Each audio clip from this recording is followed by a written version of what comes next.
It's the Pink Spiders, Black Dagger, Radio Dead Air. Before that, some Glove and Boots. Hey, go like and subscribe to Glove and Boots on the YouTubes because they are fantastic. They're funny. Even when they're directing it at kids, it's still funny. We had at the drive-in hostage stamps. Interesting. Pistol Youth in my eyes. I'm sorry, I'm not. I'm sorry, I'm not. And we started with Pushing Up Roses. Please go like and subscribe to her on YouTube. She's fantastic. She's got a Patreon. She's awesome. We love her. She's great. It is a Monday. So, I promised at the start of the show I'd talk about this. We kind of got a little sidetracked, but it's time to talk about this. So Sarah and I went out and got groceries yesterday on a very hot and gross day. Nasty fucking day. We had to do Walmart on a Sunday. Kids everywhere. Kids, just aside to everything else I'm about to talk about, kids is suicidal, little ones, because they don't understand death. And they will run out in front of your shopping cart, and I'm like, do you want your kids? Because there are cheaper and less messy and legal ways to get rid of them if you don't. I don't want to run them over. Do you know how much of it is a bitch to get toddler blood out of jeans? I'm just saying. So it was super hot. It was even hot inside the wall. We were sweating inside the Walmart. Well, I say I was sweating. Sarah's the woman, so she got to wear a sundress. Lucky. I mean, I guess I could pull it off, but it would be a moo-moo on me. That just would, no one wants to see me in a moo-moo. Nasty day. We finally get home, unload all the groceries because it's hot, it's sticky, it's nasty. And this wasn't even in the middle of the day. This is like 8 o'clock at night. It's fucking hot. We got home, put away all the groceries, and I sat my exhausted butt down and I'm like, I need something to watch. So I opened up Netflix. I was like, whoa, here's something on the front page. The big advertising section, because you open Netflix and there's always like this trailer on like the very top. And for this time it was for a movie called Rim of the World. And I was like, well, what is this? Okay, so it's an alien invasion movie where a bunch of kids get separated from their parents at a summer camp, and an EMP goes off, and there's no electricity. And they're outside the city. And all right, I like the premise. Let's go with this. This could be good. Friends, it was not good. It was not. It was. Oh God, it was bad. It was so.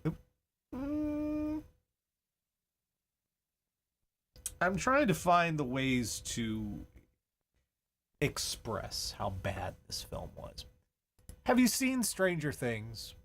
Do you are you aware of it? Do you follow it?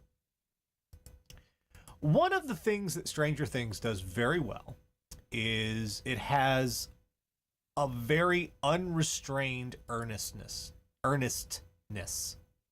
in its subject matter. It does not.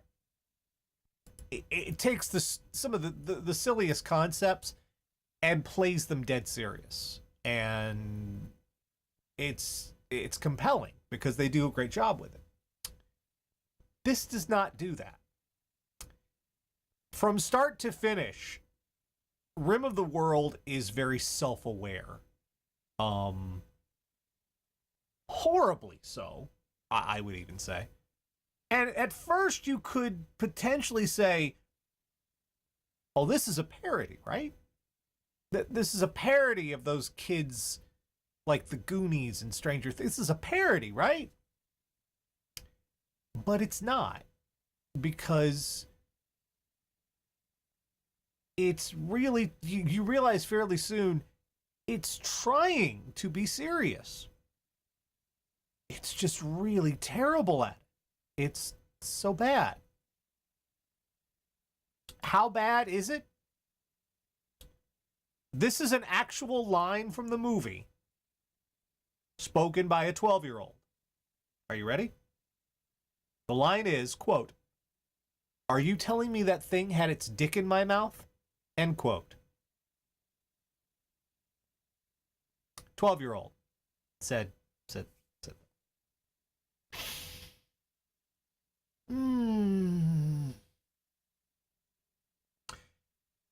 It was slow to ramp up, but when it got there, I knew I had made a mistake. So I should have stopped, right? I did not. I kept going. Now, even with saying that you're like, well, come on, 12-year-olds say all sorts of horrible shit, and that's true. We did when we were 12. I thought I would show you, in pictures, why. Yeah. This is a screenshot, just one frame from Rim of the World. Are you ready?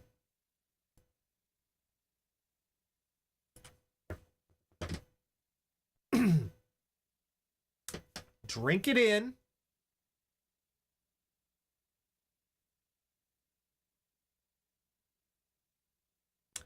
Take a second.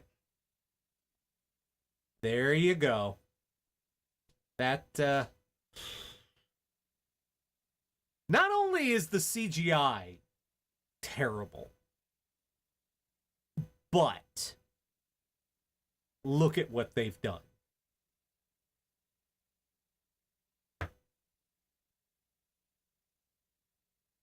So it's people who say, well, maybe it's a movie for kids, except this happens.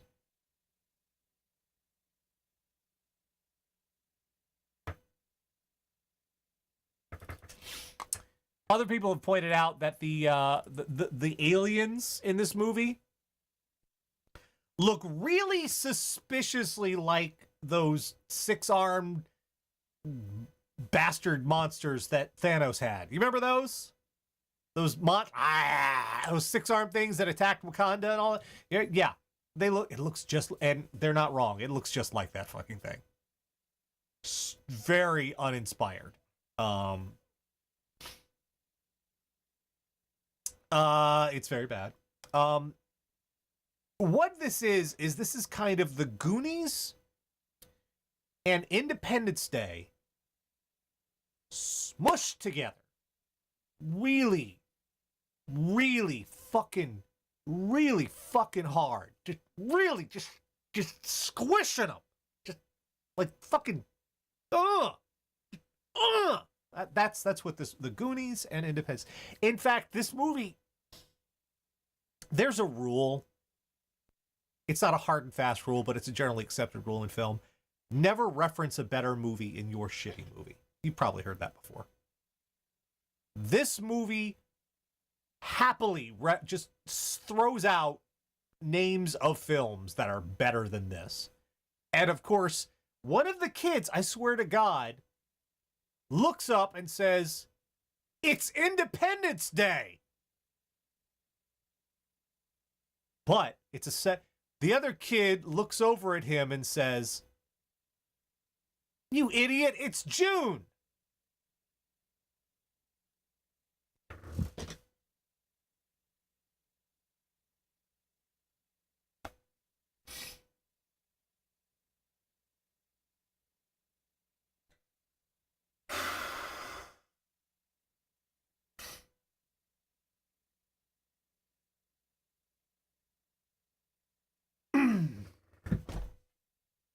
So the kids are in a position where they have this encryption key.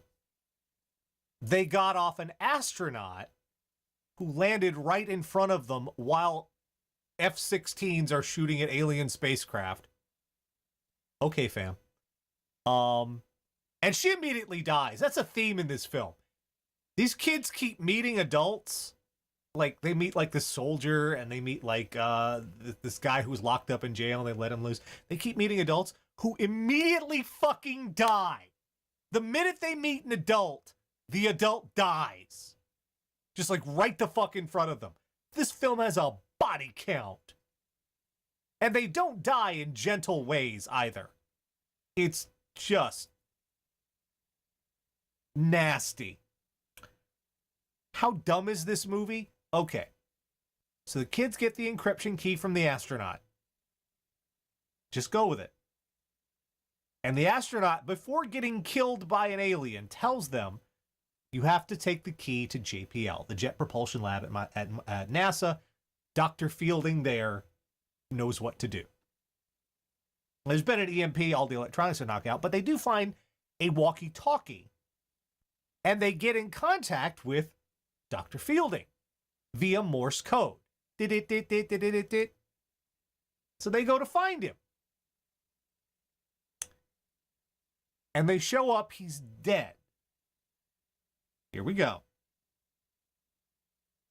But there's still Morse code coming out of the walkie-talkie. Now,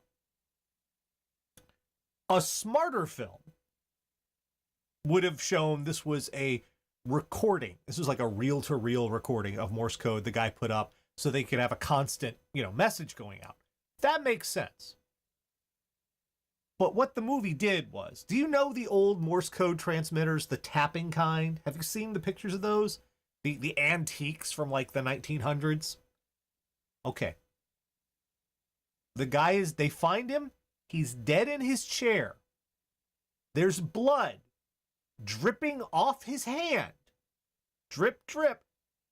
Dripping onto the Morse code transmitter.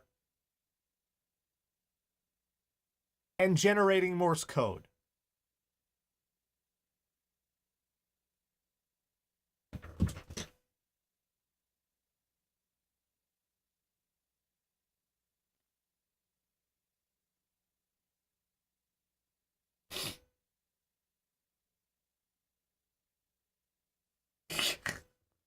That's what I'm saying. Oh no, it's not blood as a conductor. It's actually the weight of the blood is tapping the telegraph. The weight of the weight. And he's not even alive, so it's just slowly he bleeds in Morse code.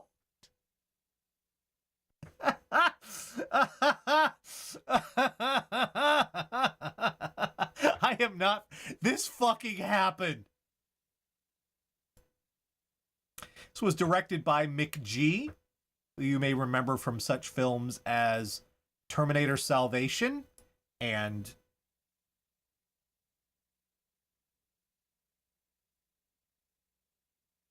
Charlie's Angels and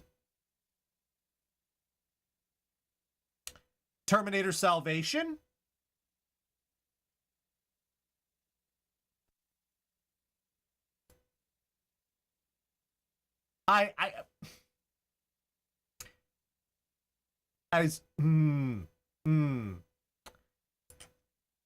So they're at a summer camp. That's what Rim of the World is. It's a summer camp, right? There are two black camp counselors. And they have this, in a slow moment, they have this faux intellectual conversation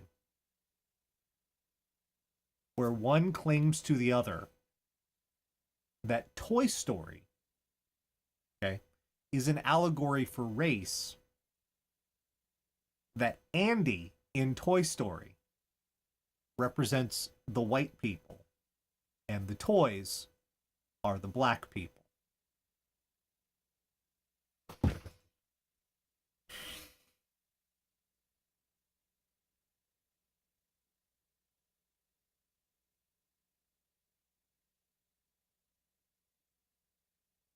These same two characters, one of them actually turns to the other, shit you not, and says, "Why do we sound like black people in an 80s film?"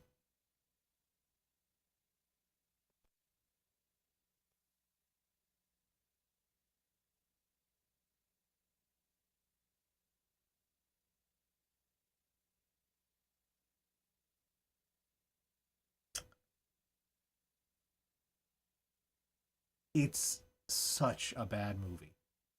I sat all the way through it because it became one of those train wreck, I couldn't look away. It was so bad. It just got so much worse as it went on. The kids are not endearing. One of them is, it looked for a moment like one of them was gonna die, and I'm like, if they killed this little asshole, that would be the ballsiest thing this movie could do, and they don't. But they should. I was kind of rooting for it. I got all the way to the end, and who wrote it? Stentz was his name. Let me look that up. I know he has some other credits to his name.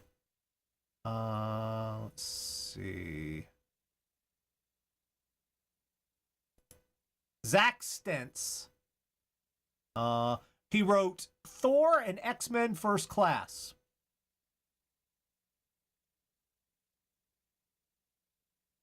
Yeah.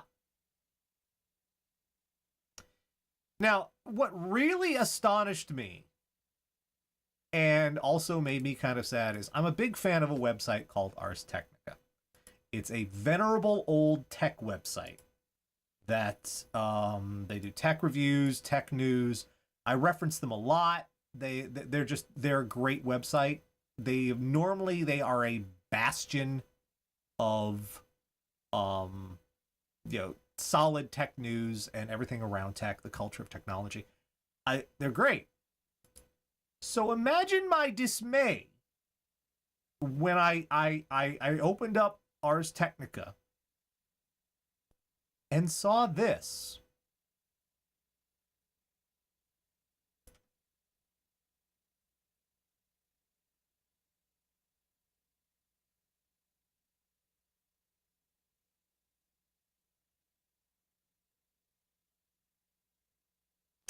But you're like, okay, you're like, okay, fine. No. Someone can be wrong. No one writes, not all, no article, not every article is not going to be a gem, right? Okay. So why were there two of them?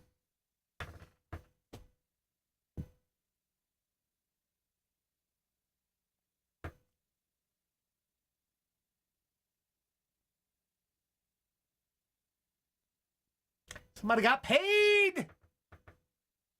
Oh, but wait, it gets worse. I Googled it just because then I started getting curious. Let's see. CNET. No, that's not it. That's not it. Stop it. That's a different thing. Stop it.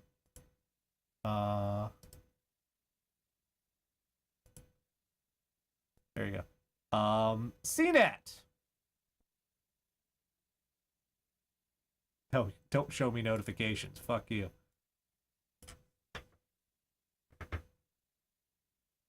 Rim of the World proves kids are best at fighting aliens.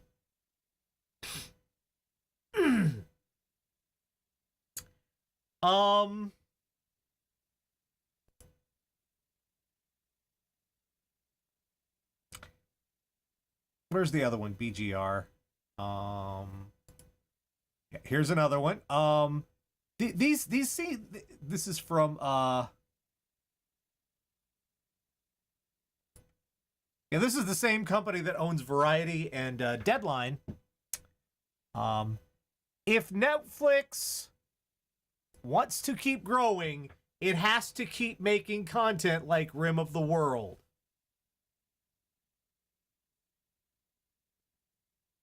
It's 4 articles so far. 1, 2, 3, 4.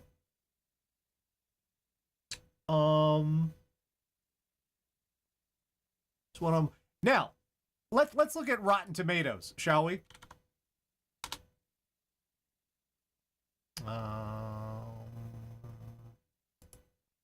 All of these glowing reviews, this praise for this movie. Well, only 5 critics have bothered to review this movie.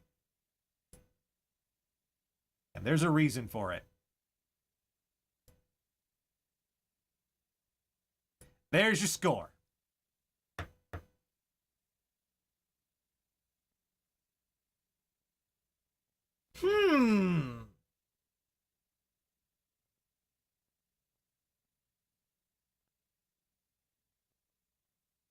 So let's see. For some reason, the professional movie critics think this film is terrible. But all of these other websites are praising it and calling it the next position where Netflix needs to go. Somebody got paid. Paid.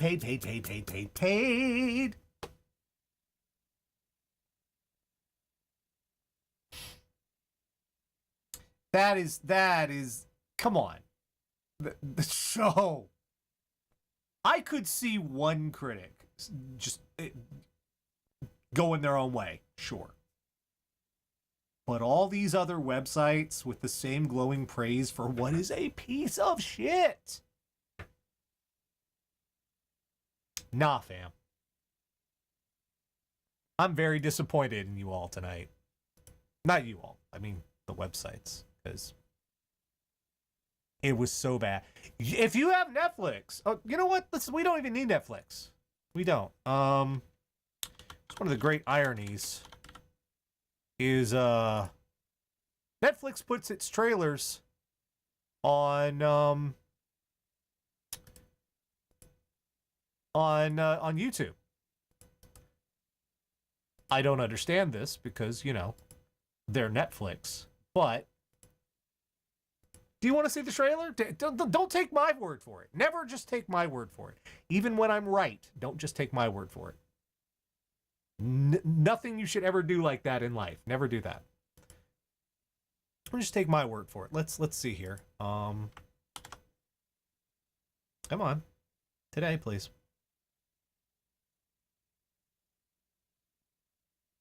Okay.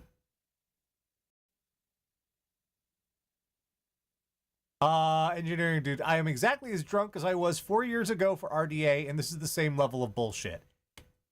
It happens a lot. Let's, you know what? Judge for yourselves. Here we go. Here's the trailer for Rim of the World.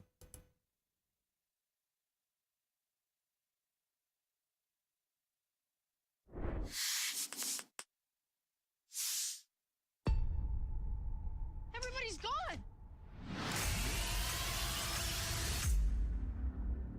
Look, honey, this summer is gonna be great. You're gonna make friends. There's nothing to worry about. Welcome to the Rim of the World Adventure Camp. Alex, I am your leader, Logan. I love you. And Dad, where are you going? I don't think we should wander this far. Maybe we should head back? Follow me. What was that? I've never seen anything like them. It's Independence Day. It's June, Gabriel! We just need to wait here until the adults realize they left us.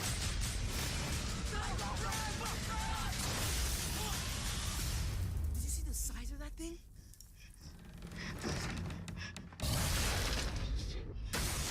Stop talking. Stop, please stop. Was that an alien? It has a dog! We need to find our parents. We gotta get to the city. Do not move! We're at war. You're not safe here.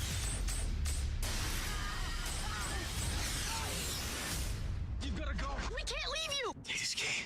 It's on you now. This is a crypto key. It can activate our satellite defense. We should try to find JPL. It's an NASA facility 70 miles away from here. How are we supposed to go 70 miles? 1973 Ford Mustang Mach 1. I can't drive a stick. Where's Zin?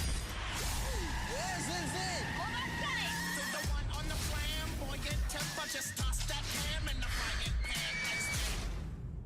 Ow! This is Animal Kingdom out here. We have each other. And we can't give up now. I'm your master now. No, the line is now I am the master. Okay, we really need to get you a girl.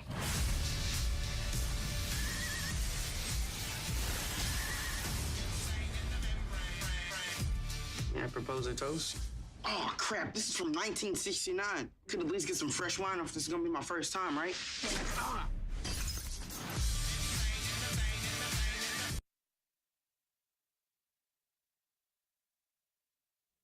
And you know what? Number one, movie's nothing like that. It's even worse. Number two, yes, he says it has a dog because the alien spits out an alien dog. I mean, literally, it comes out of its body.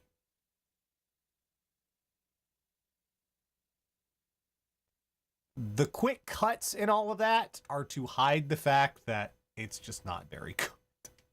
You could just watch it yourself. But I'll tell you, it's not good at all. Oh, and at the very end, they have a montage of the kids who'd saved the world and everything. They're getting knighted by the Queen, and they're riding around in the car with James Corden doing car karaoke, and it's stupid. Oh, they're playing the Super Bowl. They have a concert. They play a concert at the Super. They're not a band. They play a concert at the Super. It's exactly how stupid. I'm not. It's so. And yes, that Cypress Hill song, nowhere in the film. Nowhere in the film. So. So bad.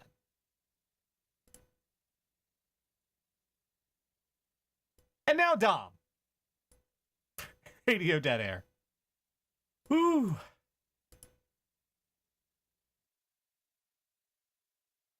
Hello, my beautiful watchers. My name is Dominic Noble, and as I hope some of you are already aware, Sir Terry Pratchett is my all-time favorite author. His